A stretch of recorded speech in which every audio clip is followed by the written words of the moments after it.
हरे कृष्णा, राधे राधे। कैसे हैं आप सब लोग? आशा है आप सब लोग परम सुख में होंगे, आनंद में होंगे, मंगल में होंगे। बिहारी जी और श्री जी की कृपा आप सब पर बरसती रहे। तो जी वीडियो आ गया है होलास्टक से संबंधित जानकारी लेकर।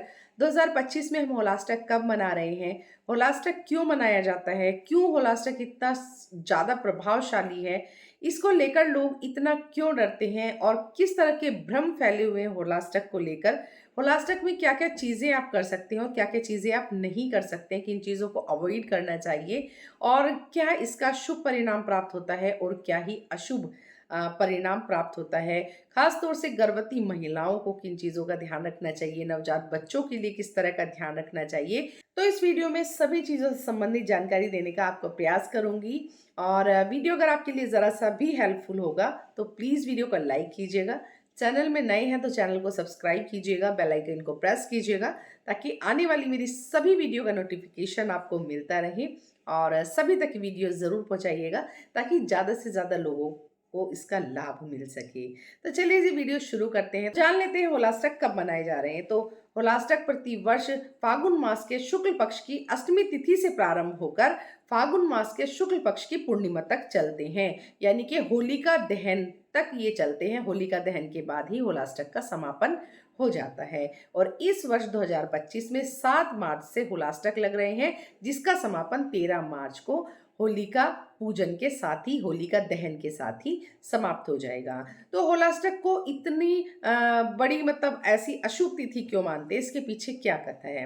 तो देखिए, भक्त प्रहलाद जो भगवान विष्णु के परम भक्त थे, उनके पिता ने उनको 8 दिन तक निरंतर यातनाएँ दी, इतनी कठोर यातनाएँ दी। आप सभी को पता है, खंभों से उसको उनको बाँधा गया, ऊपर से फेंका गया और उनको बहुत तरह से प्रताड़नाएँ दी कि वो भगवान विष्णु को न मान के हिरण्यकश्यप को ही भगवान माने। लेकिन प्रहलाद श्रीमन नारायण का जाप करते रहे और होली वाले दिन उनकी बुआ होलिका उनको अग्नि में लेकर के बैठ गई थी और उस जिसमें एक उनके पास एक चादर थी जिसे ओढ़कर वो बैठेंगी तो कभी भी अग्नि में नहीं जलेंगी। तो श्री हरि की कृपा से वो चादर प्रहलाद जी के ऊपर आ गई और होलिका का उसमें दहन हो गया। तभी से ही होलिका दहन मनाया जाता है। तो ये जो 8 दिन का टाइम पीरियड होता है, ये बहुत ही कष्ट का समय प्रहलाद जी के ऊपर बीता था।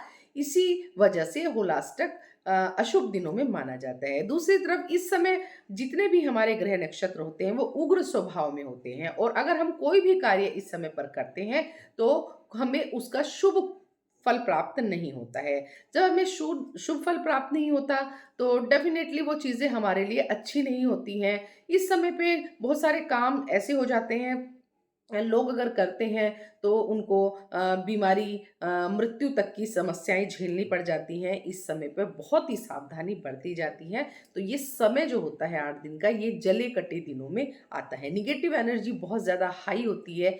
इस समय पे लोग बहुत सारी साधनाएँ करते हैं, तंत्र-मंत्र जागरूक करते हैं, तंत्र साधनाएँ करते हैं, तो बहुत ही ज़्यादा इस समय अलर्ट रहने का भी समय होता है। तो ये जो 8 दिन होते हैं, इसमें हमें अपना भी ध्यान रखना चाहिए, परिवार का भी ध्यान रखना चाहिए, बहुत सारी चीज़ों का हमें ध्यान रखना चाहिए, जो मैं वीडियो में आपको आगे बताऊँगी। तो अब जान लेते हैं कि होलास्टक को इतना कठोर समय क्यों माना जाता है? इस समय पे जो भी हम कार्य करते हैं, उसका शुभ परिणाम हमें प्राप्त क्यों नहीं होता है? तो देखिए, एक बार भगवान योगी शंकर जो हैं, वो तपस्या में हमेशा ही लीन रहते थे और योगीश्वर थे। तो एक बार कामदेव ने उनके ऊपर बाण चलाया था, सभी देवताओं ने आग्रह किया था क्योंकि उसका कारण ये था कि भगवान माँ पार्वती से विवाह करें और जो उनकी संतान पैदा होगी यानी कार्तिकेय जी भगवान के द्वारा एक राक्षस का वध होना था, क्योंकि उस राक्षस ने देवताओं को बहुत ही ज़्यादा प्रताड़ित किया हुआ था। तो इसीलिए सभी देवताओं ने कामदेव को भेजा, आप भोले बाबा पर काम का बाण चलाइएगा जिससे उनकी साधना भंग हो और वो माँ पार्वती से विवाह करें। तो उस बाण को चलाने के कारण क्या हुआ, भगवान भोलेनाथ की तपस्या भंग हुई, उनके नेत्र खुले लेकिन उनका तीसरा नेत्र भी खुल गया, यानी क्रोध से भगवान लाल हो गए। आप सबको ही पता है भगवान का तीसरा नेत्र जब खुलता है तो प्रलय आता है निश्चित तौर पर।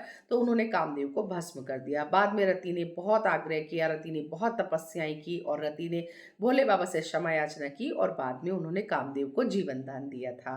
वो ख़ैर एक कथा अलग है, क्योंकि इस दिन कामदेव को भस्म किया गया था, तो तभी से ही सभी शुभ, अतिशुभ और मंगल कार्य बंद हो गए हैं, तभी से ही कोई भी शुभ कार्य अगर हम करते हैं तो उसका हमें अशुभ परिणाम प्राप्त होता है।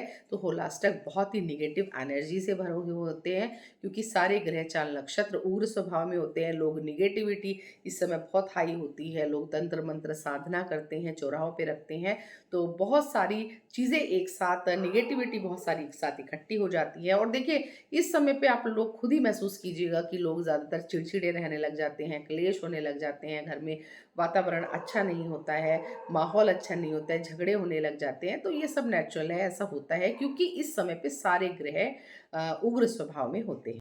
तो चलिए जान लेते हैं कि होलाष्टक में हमें कौन-कौन से कार्य करने चाहिए और कौन-कौन से कार्य नहीं करने चाहिए। तो देखिए, होलाष्टक में कोई भी नया और शुभ काम करना वर्जित होता है। मतलब आप अपने घर का गृह प्रवेश नहीं कर सकते, आप नींव नहीं भर सकते, आप कोई भी जो बड़ा यज्ञ होना है, किसी भी मतलब अनुष्ठान के लिए आपको यज्ञ करना है, आप वो यज्ञ नहीं कर सकते हैं। आप कोई नया ज़मीन, नया मकान खरीद और बेच नहीं सकते हैं इस समय में। मतलब आपको ये सारे कार्य करने नहीं चाहिए, लेकिन कुछ लोग कर लेते हैं तो उसका अशुभ परिणाम भी उनको प्राप्त होता है। आपको शादी, विवाह, मुंडन संस्कार, कर्णछेदन संस्कार, जनेऊ संस्कार, अन्नप्राशन संस्कार, इस प्रकार के 16 संस्कार आपको नहीं करने चाहिए। अगर आपको लड़का देखना है, लड़की देखनी है या रिश्ता ठहराना है, तो वो कार्य भी आपको बिल्कुल नहीं करना चाहिए। आप ज़मीन जायदाद खरीदना चाहते हैं, इवन आप सोना चांदी भी खरीदना चाहते हैं, तो इस टाइम पे आपको वो भी नहीं करना चाहिए। आपको कोई भी मंगल यात्रा इस समय शुरू नहीं करनी चाहिए, क्योंकि यात्रा का शुभ परिणाम भी आपको प्राप्त नहीं होगा। आपको इस समय पर कोई भी किसी चीज़ की मतलब रजिस्ट्री जैसे नहीं करनी चाहिए, आपको नया बिज़नेस स्टार्ट नहीं करना चाहिए, या फिर आप अपनी जॉब चेंज करने के लिए सोच रहे हैं, तो आप थोड़ा रुक जाइए, क्योंकि इसके बाद ही आप ये कार्य शुरू कीजिए। आप नई जॉब शुरू करेंगे तो आप उसमें भी सैटिस्फाई नहीं रहेंगे, तो इसलिए इस समय पे जॉब भी चेंज नहीं करनी चाहिए। यानी कि कोई भी ऐसा कार्य जो शुभ, अतिशुभ और मंगल कार्य है, वो आपको नहीं करना चाहिए। 16 संस्कारों में से कोई भी संस्कार आपको नहीं करना चाहिए। यहाँ तक कि आपको लड़का-लड़की जैसे देख दिखाने का काम होता है, वो भी नहीं करना चाहिए। और कोई भी बहू और बेटी को अपने घर नहीं जाना चाहिए, मतलब ससुराल में से घर नहीं आना चाहिए और घर से ससुराल नहीं जाना चाहिए। मतलब वो जहाँ हैं, वहाँ उनको रहना चाहिए। वैसे तो होली अपने परिवार में ही मनाई जाती है, ससुराल में ही मनाई जाती है, तो आप कोशिश कीजिएगा कि होलाष्टक से पहले ही आप अपने ससुराल वापस चले आएँ। तो बहू-बेटी को भी भेजा नहीं जाता है इस समय पे। तो ये दिन क्योंकि नेगेटिव एनर्जी से भरे होते हैं, तो कोई भी शुभ कार्य इस समय वर्जित होता है। अब बात कर लेते हैं कि भई क्या कार्य इस समय किए जा सकते हैं। तो देखिए, इस समय पर आप ज़्यादा से ज़्यादा नाम जाप कर सकते हैं, आप ज़्यादा से ज़्यादा पूजा पाठ कर सकते हैं। आपको महामृत्युंजय मंत्र का जाप इस समय पे ज़रूर करना चाहिए। आप घर में अगर कोई छोटा-मोटा हवन करना है, वो आप कर सकते हैं, लेकिन किसी अनुष्ठान के लिए आप हवन नहीं कर सकते हैं। आपको मतलब ज़्यादा से ज़्यादा भगवान की पूजा पाठ इस समय पे करनी चाहिए। इस समय पे आपको जैसे मान लीजिए जन्म और मृत्यु से संबंधित जो भी संस्कार होते हैं वो आप कर सकते हैं, क्योंकि जन्म और मृत्यु हमारे हाथ में नहीं होती है। मान लीजिए किसी बच्चे का जन्म हुआ है होलाष्टक में और उसका छठी होना है, तो वो फिर 6 दिन में होती है, छठे दिन वो छठी होती है, तो वो आप कर सकते हैं। आप बड़े स्तर पे नहीं करिएगा, छोटे स्तर पे करिएगा, क्योंकि छठी तो 6 दिन में ही होती है, तो उसमें विचार नहीं किया जाता है। जैसे मृत्यु हो गई है और आपको गरुड़ पाठ बिठाने हैं या आपको रामायण के पाठ बिठाने हैं या फिर उसी बीच में आपको हवन करना है शुद्धिकरण का, तो आप वो कर सकते हैं। आपके घर में बच्चा हुआ है, शुद्धिकरण का हवन करना है, तो आप वो भी कर सकते हैं। तो इस तरह के छोटे-छोटे कार्य आप कर सकते हैं। पूजा पाठ से रिलेटेड कार्य कर सकते हैं। नई कपड़ा आपको नहीं खरीदना चाहिए, नए वाहन नहीं खरीदना चाहिए। मान लीजिए आपको ऐसा लगता है कि मैं इन 8 दिनों में इस नए वस्त्र को पहनने वाली हूँ, तो आपको होलाष्टक से पहले ही उस वस्त्र को पहनकर एक बार धुल करके रख देना चाहिए, ताकि वो कोरा ना रहे। तो बहुत सारी चीज़ों का इस समय विचार किया जाता है। कोशिश कीजिए कि दाढ़ी बनवाने, बाल कटवाने, आपको नाखून काटने या फिर आप आईब्रोज़ वगैरह ये सब कराना आपको होलाष्टक से पहले-पहले आप करा लीजिएगा।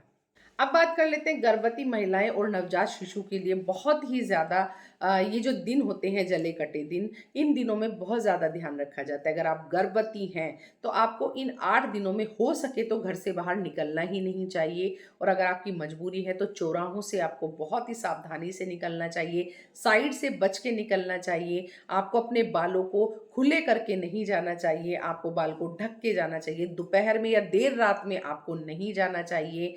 आपको इत्र लगा के नहीं जाना चाहिए, मीठा खा के बिल्कुल नहीं जाना चाहिए। वैसे इत्र लगा के, मीठा खा के सभी लोगों के लिए मैं बता रही हूँ, लेकिन विशेषकर गर्भवती महिलाओं को ऐसा कार्य नहीं करना चाहिए। अगर आपकी कोई मजबूरी है तो आप दोपहर से पहले उसको कर लीजिएगा, या फिर रात से पहले कर लीजिएगा। जो शाम का समय होता है उस समय आप कर लीजिएगा, लेकिन चौराहे से आपको बच के निकलना चाहिए। इस चीज़ का ध्यान रखिएगा, क्योंकि और अपने पेट को आप ढक के तब निकलिएगा।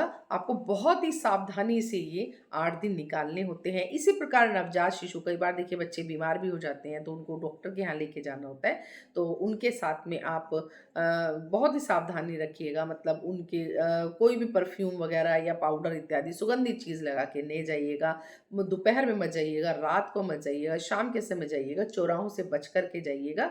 तो इस तरह की चीज़ों का आपको विशेष और विशेष ध्यान रखना है, नहीं तो आपको समस्याओं का सामना करना पड़ सकता है। इस समय पे नेगेटिव एनर्जी बहुत पावरफुल होती है। लोग जादू टोने टोटके करा के चौराहों पे रखते हैं, तो आपको इस चीज़ का ध्यान रखना चाहिए। इन 8 दिनों के बीच में आपको किसी के भी घर पे जाके सफ़ेद चीज़ नहीं खानी चाहिए, मीठा नहीं खाना चाहिए, मीठा खा के बाहर नहीं निकलना चाहिए। तो ये छोटी-छोटी चीज़ें आपको ध्यान रखनी चाहिए, क्योंकि देखिए पॉजिटिविटी और नेगेटिविटी दोनों ही हमारे समाज में है, तो हमें उससे सावधान रहने की ज़रूरत है। अब देखिए, अगर आपके घर में बेटी है, कोई मतलब बहू है या कोई भी है और मासिक धर्म है, तो ऐसे में भी हमें सावधान रहना चाहिए। बहुत ही सावधानी से हमें निकलना चाहिए। तो चलिए आपको बता देती हूँ, अगर इन दिनों में आपको बाहर निकलना भी पड़ रहा है, मजबूरी है, या जैसे मासिक धर्म है बेटियों को, वो जा रही हैं, तो उनके साथ में आपको काले कपड़े में थोड़ा-सा लोबान और गूगल रख देना चाहिए। थोड़ी-सी उसमें आप लोहे की या तो कील रख दीजिए, या तो फिर आप माचिस की तीली इस तरह से रख दीजिएगा, या फिर नीम का तेल आता है, कड़वा तेल आता है जैसे, वो थोड़ा-सा लगा दीजिएगा, थोड़ा-सा लहसुन लगा दीजिएगा, मतलब दुर्गंध की चीज़ लगा दीजिएगा उनको। उनके तलवों में लगा सकते हैं, कान के पीछे लगा सकते हैं, तभी घर से निकलिएगा।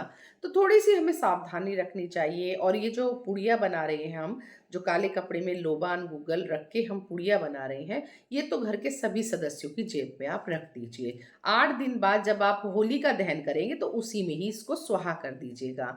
तो इन चीज़ों का आपको छोटी-छोटी बातों का ध्यान रखना है। छोटी-छोटी बातों का आप ध्यान रखेंगे तो बड़ी-बड़ी मुसीबतों से आप बच सकते हैं। तो होलास्टक से संबंधित समस्त जानकारी देने का मैंने प्रयास किया। इसके बाद भी अगर आपका कोई क्वेश्चन है तो आप कमेंट बॉक्स में मुझसे पूछ सकते हैं। वीडियो पसंद आई है तो ज़रूर से लाइक कमेंट शेयर कीजिएगा। चैनल में नए हैं तो चैनल को सब्सक्राइब कीजिएगा। मिलते हैं फिर नई वीडियो के साथ, तब तक के लिए जय श्री राधे।